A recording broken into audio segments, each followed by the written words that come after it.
Multiplying and dividing fractions. Easy peasy.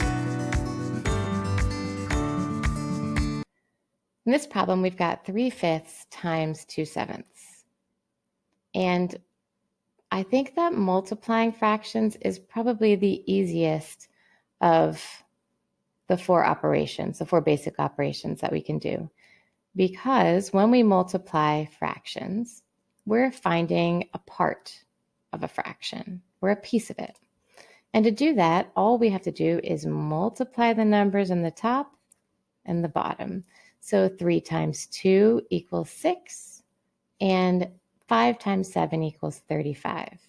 Now, why can't it all be that easy, right? But let's see what this looks like. It's always good to have a visual. So we're going to do, 3/5 times 2/7. So I have these fractions here. The first square, there are 3 out of the 5 rectangles that are shaded, so that's showing 3/5. And the second square, there are 2 out of 7 rectangles shaded, so that's showing 2/7. When I drag this square on top of the other, you can see that now I'm taking a part of a part. So the part that I'm taking, let me get my pen here, is this part right here.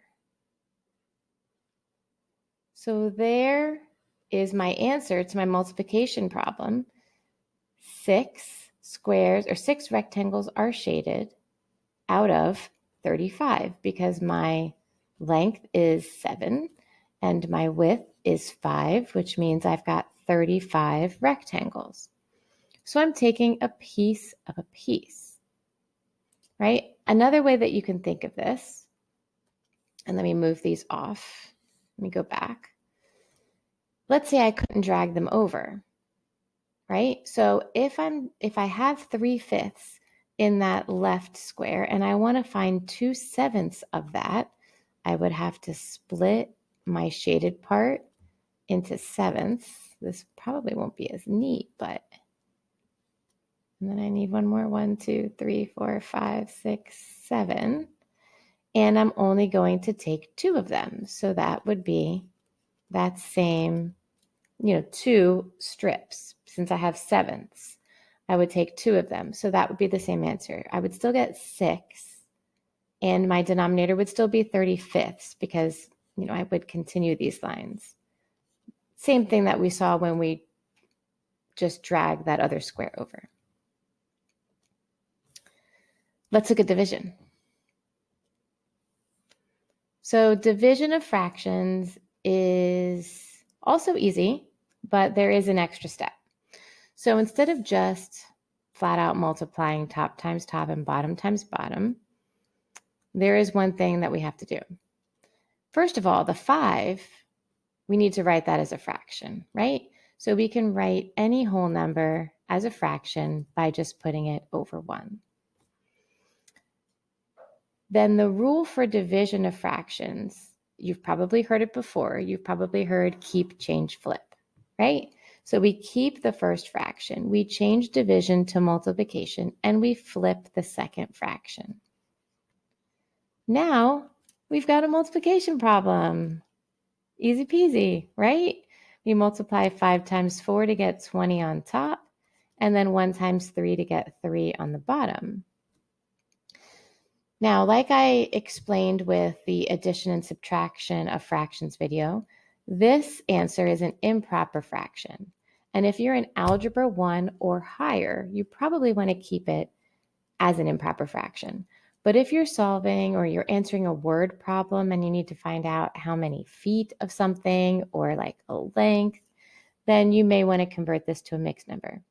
So 3 goes into 20, not 7 times. 7 would be too much, right?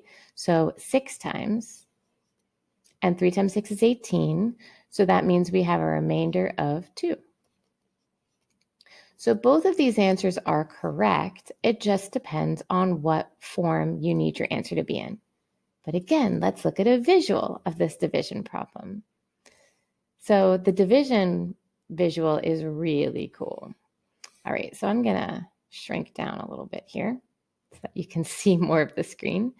So now we've got 5 divided by 3/4. So the first thing we need is we need 5 whole units.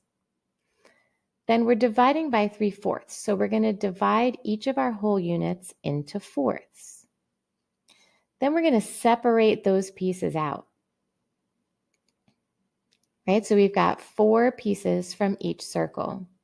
Now, when we're dividing by 3/4, what we're trying to figure out is how many groups of 3/4 there are in 5. So let's arrange these fourths into groups of 3. Great. So how do we interpret this answer, right? That's the tricky part. Well, I've got one group of 3/4 here, right? So that's 1, 2, 3, 4, 5, 6, right? And then in this group, I'm missing a piece, right? So I don't have all 3. I only have 2 out of the 3 pieces that I would need to make that last group of 3/4. So my answer would be 6 2/3. So we got the same answer, but here's a nice visual so you can see exactly what we're doing. When we're dividing by a fraction, we're finding how many groups of that size fit inside the number.